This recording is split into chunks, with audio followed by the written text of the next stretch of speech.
안녕하세요. 오늘도 사연 살롱을 찾아주셔서 감사합니다. 저는 30대 후반의 이혼녀예요. 살다 보니 저처럼 억울하고 황당무계한 일을 겪은 사람들이 많더라고요. 저는 전 남편과 5년 정도 살다 이혼을 했어요. 이유야 많았지만 사실상 시댁 식구들 때문이었죠. 지금도 그 집 식구들을 생각하면 부하가 치밀 정도라니까요. 사실 저는 처음부터 결혼할 생각이 없었어요. 원래부터 결혼에 대한 환상도 없는 성격이거니와 제 가정사 때문에 더욱 그랬죠. 저는 어렸을 때 아버지를 일찍 여의었어요.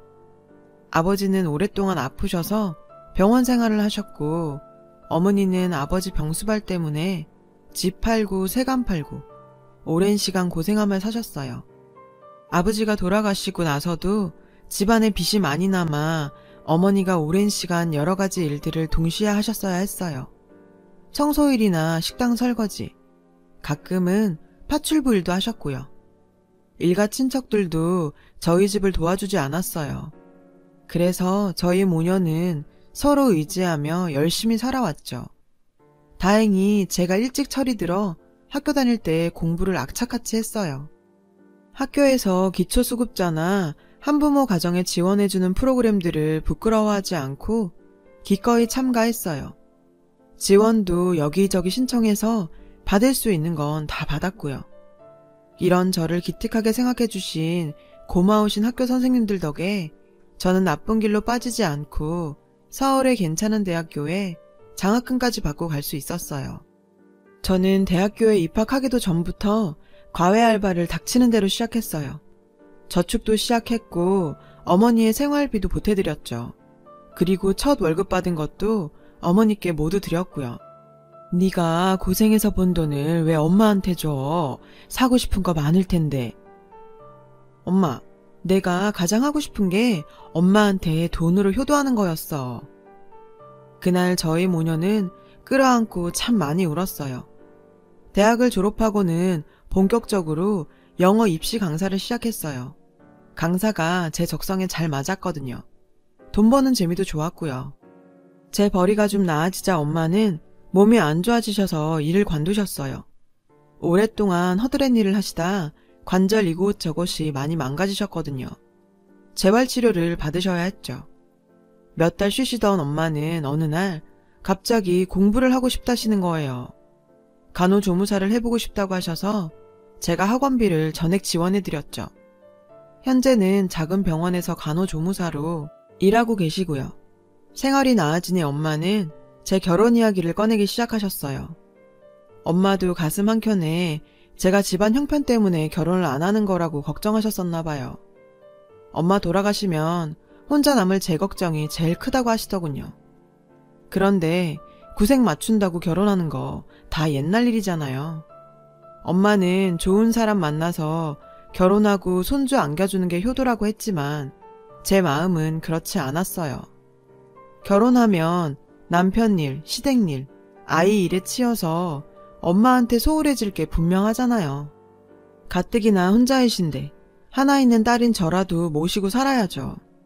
엄마랑 사는 게 힘든 일도 아니고요. 게다가 결혼하면 힘들게 쌓은 제 커리어도 무너질 게 뻔했어요. 제가 일하고 있는 학원이 대형이기도 하고 몇 년 더 버티면 인터넷 강의로도 빠질 수 있었거든요. 그래도 저 실력 있는 입시 강사로 소문날 무렵에는 월 1,000은 기본으로 찍었어요. 수능 막바지에는 2배, 3배는 훌쩍 넘게 벌었고요. 수액도 맞고 하루 4시간 이상 못 잤지만 몸이 고단한 만큼 보람이 더 컸어요. 그리고 저에게 쓰는 씀씀이도 후해졌죠. 어렸을 때 하고 싶어도 돈 때문에 포기한 게 많았거든요. 가끔 친구들과 만나면 강남에 좋은 와인바에 갔어요. 지금 생각해보면 왜 하필 거기 갔는지 시간을 되돌리고 싶을 지경이네요.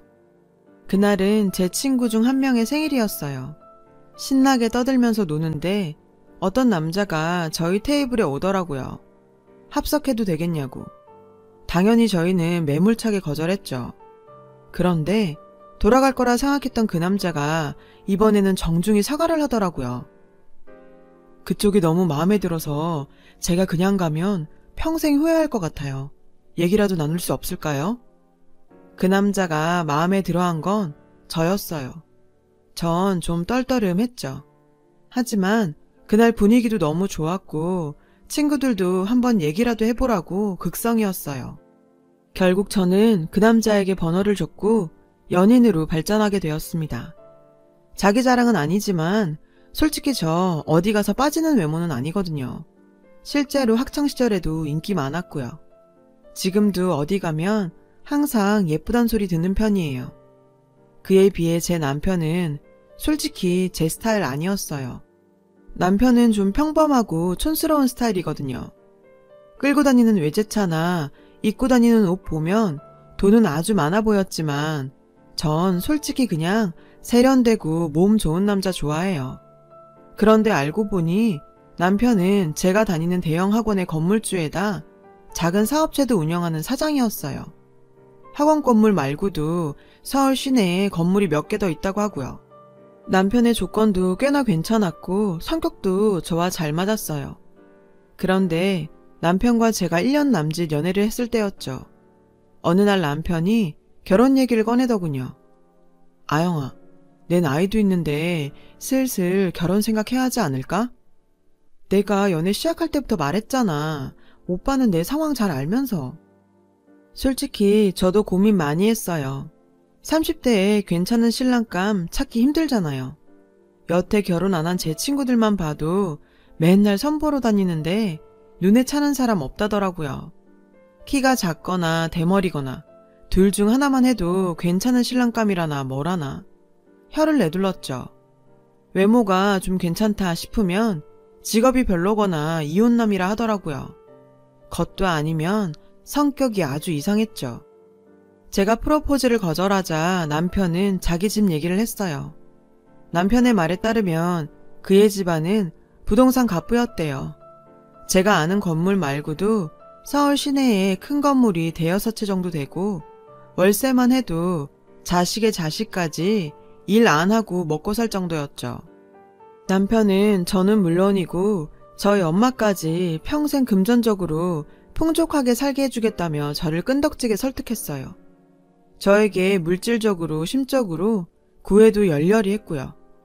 솔직히 그렇게까지 저에게 물질적으로 잘해주는 남자는 처음 만나봤어요. 그냥 저에게 턱턱 뭐든지 해주는 것이 그때는 사랑으로 보였었나 봐요. 미쳤었죠. 남편은 저희 엄마에게 찾아가서 막무가내로 인사까지 드렸어요.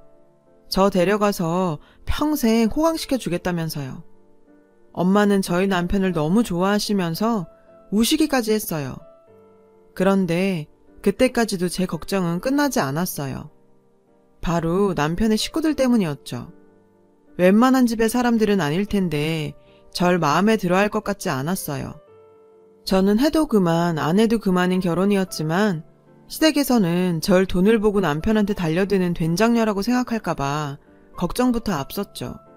남편이 솔직하게 다 말하더군요. 시댁 식구들 성격이 모두 장난 아니라고요. 하지만 합가할 생각도 없고 여동생이 거하게 결혼했다 말아먹었으니 우리에게 큰 기대는 없을 거라고 하더라고요. 결국 시간이 어찌어찌 흘렀고 저는 남편의 프로포즈를 받아들였어요. 그때 처음으로 시누이를 만났고요. 와, 정말 성형 많이 했더군요. 눈은 있는 대로 다 쬐고요. 몇 번을 찝었는지 가까이서 보면 수술 흉터가 보여요. 거기에 코 수술, 입술 필러, 이마는 또 어찌나 빵빵한지 성형이야 자유니까 그러려니 했어요. 시누이는 백수예요. 외국에서 패션 디자인 전공했지만 직장은 다녀본 적이 없대요. 굳이 일해봤자 지방 건물에서 나오는 월세에 비하면 쥐똥이라면서요. 안녕하세요. 오빠한테 얘기 많이 들었어요. 학원 강사시라고? 그런데 나이도 있는데 결혼하면 일은 관두실 거죠? 네? 아니요. 전 일 계속 할 거예요. 상견례 자리에서 시누이는 대뜸 제 직장 문제를 거론했어요. 남편은 시누이에게 그런 문제에 참견하지 말라고 혼을 냈죠. 시댁 부모님들은 절 아주 좋아하는 것 같진 않았지만 형식상 예의를 지켰고 그냥저냥 아들의 결혼에 대해 관심 없는 눈치였어요. 그렇게 전 결국 결혼을 하게 되었습니다. 남편이 살던 아파트에서 신혼살림을 시작하게 되었어요. 그리고 행복하게 살기만 하면 되는 줄 알았어요. 그런데 그날부터 시누이와 저의 갈등이 시작되었어요. 시누이는 하루가 멀다 하고 저희 집에 찾아오는 거예요. 그리고는 별별 트집을 다 잡아 저를 괴롭혔죠. 청소가 제대로 안 돼 있다. 왜 아직 애를 안 만드냐? 몸에 문제가 있는 건 아니냐? 어머니 생신상은 어떻게 차릴 거냐? 심지어는 제가 10년째 키우는 강아지에게도 참견했어요. 집안에 이렇게 누린내나는 개새끼가 있어서 임신이 안 되는 거다. 걔랑 사람이랑 같은 줄 아냐. 이 정도 키웠으면 시설에 보내라. 시누이는 정말 사회성이 부족했어요. 아니면 절 괴롭히기로 작정한 것 같았죠. 할 일이 없는 건지. 남편이 뭐라 하면 저랑 친해지고 싶다고 얼굴을 싹 바꾸는 거예요. 시누이가 괜찮은 사람이라면 대화라도 해봤겠죠. 그런데 시누이는 정말 하자가 많았어요. 만나는 남자친구도 이상한 인터넷 BJ였고요. 정상적으로 만나는 관계도 아니었고 시누이가 전폭적으로 스폰해준다고 하더라고요. 그 남자애랑 호텔에서 거의 살림을 차린 것 같았어요. 시누이는 이혼 전부터 남자 BJ 여러 명한테 스폰 제시를 하고 다니다가 남편한테 꼬리를 잡혀서 이혼당한 거라고 하네요. 그런데 시누이는 부끄러운지도 모르고 BJ와 뽀뽀하는 걸 자기 카톡 푸사로 해놓더라고요. 그러면 사람들이 자길 부러워할 줄 아나 봐요. 게다가 시누이는 저와 시부모님 사이까지 이간질을 했어요. 제가 학원 일을 계속하려고 일부러 피임을 한다고요. 전 해명을 하려 했지만 싸움을 그냥 포기하고 남편에게 이혼을 선언했어요. 왜냐고요? 결정적으로 시누이가 저희 엄마 욕을 했기 때문이에요. 새언니, 남자 잘 만나 한미천 잡고 싶은 심정 모르는 거 아닌데 그래도 이건 아니지 않나?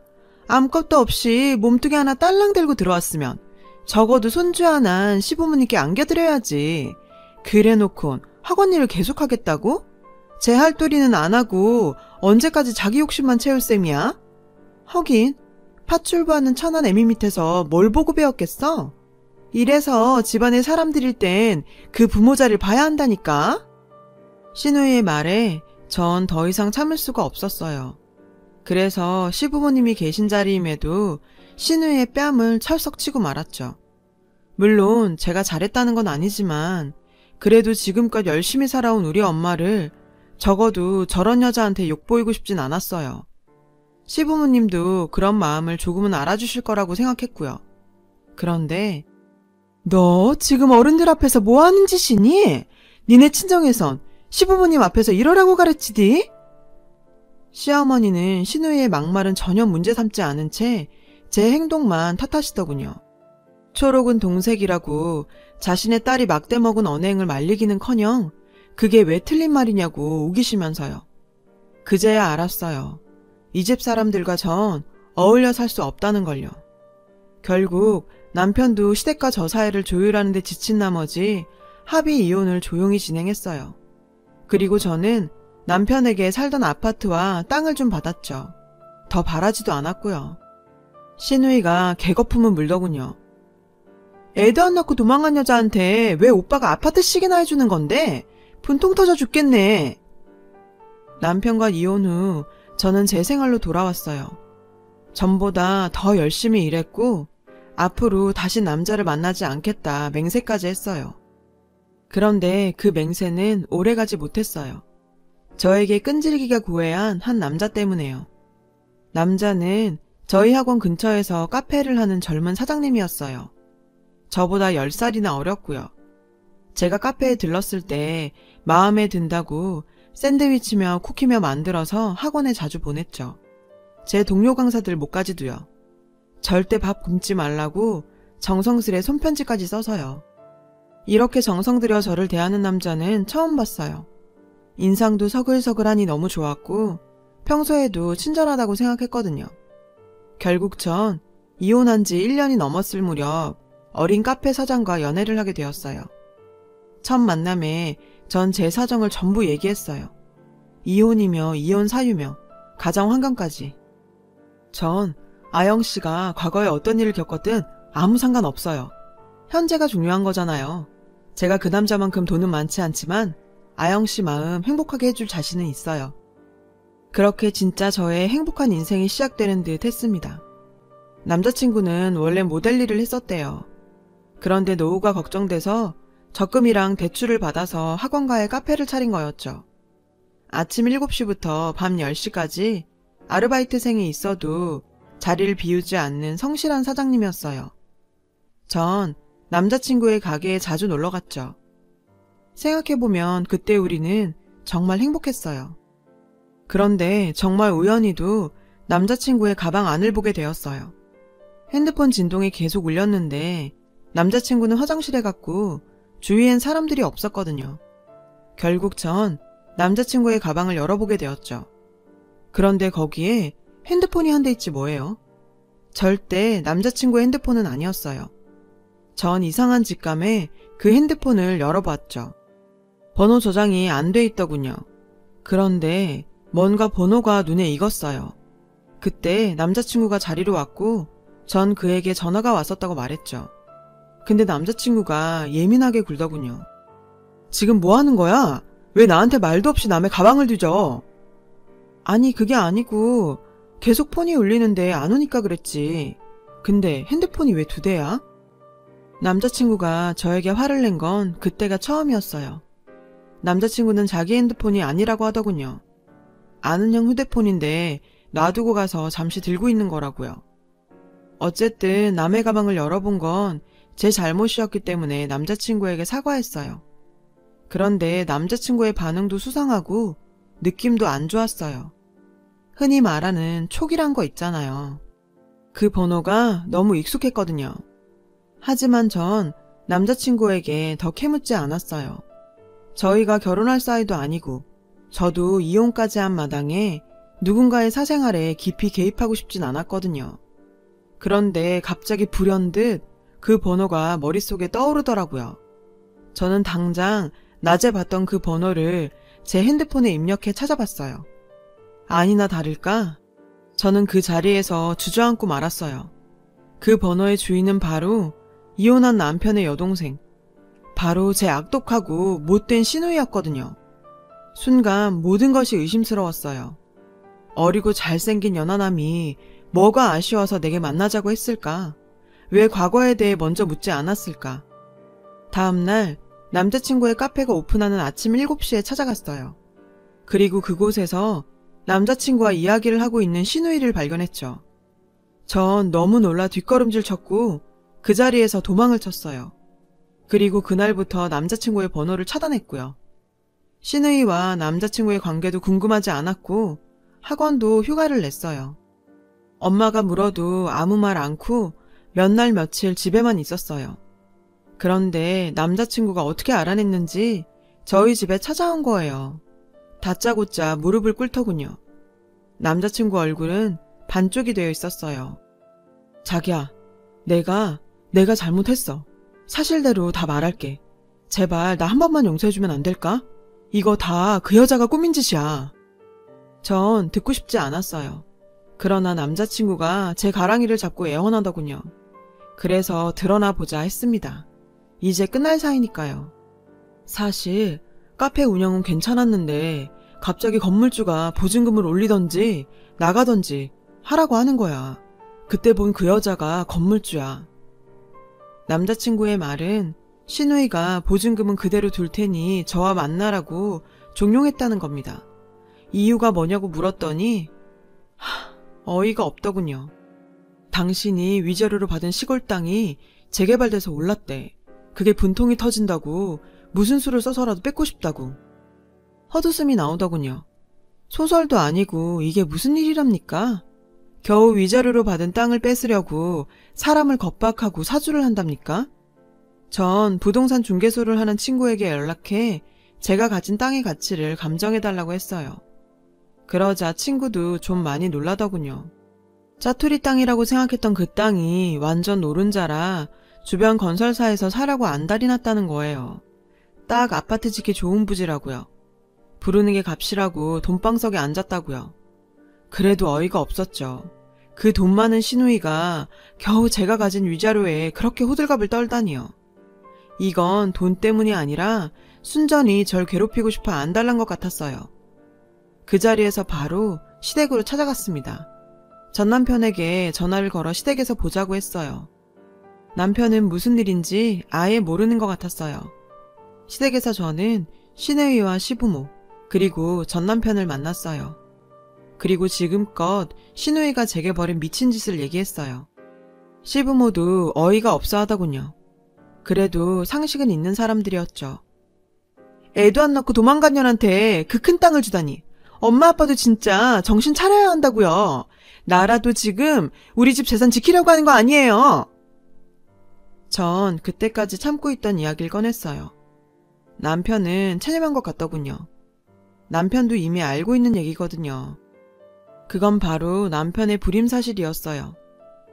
아가씨, 말이나 똑바로 하죠.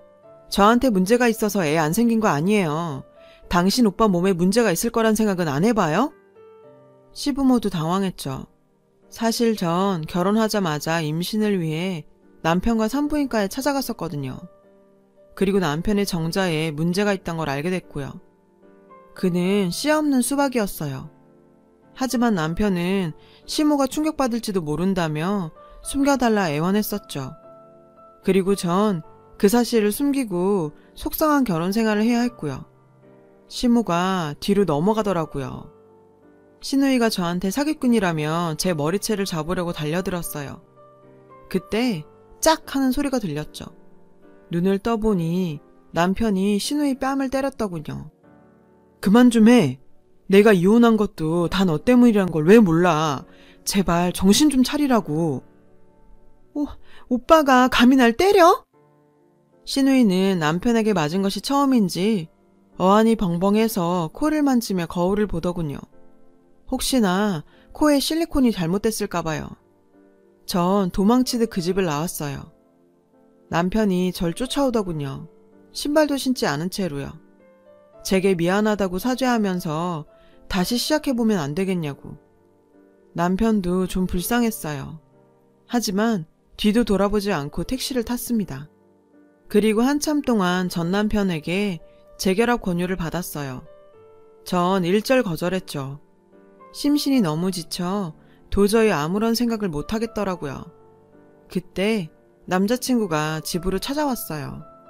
남자친구는 근 일주일을 추운 날씨에도 불구하고 저희 집 밖에 서 있었어요. 알고 보니 개업 이후 한 번도 닫지 않은 카페까지 휴무를 냈더라고요.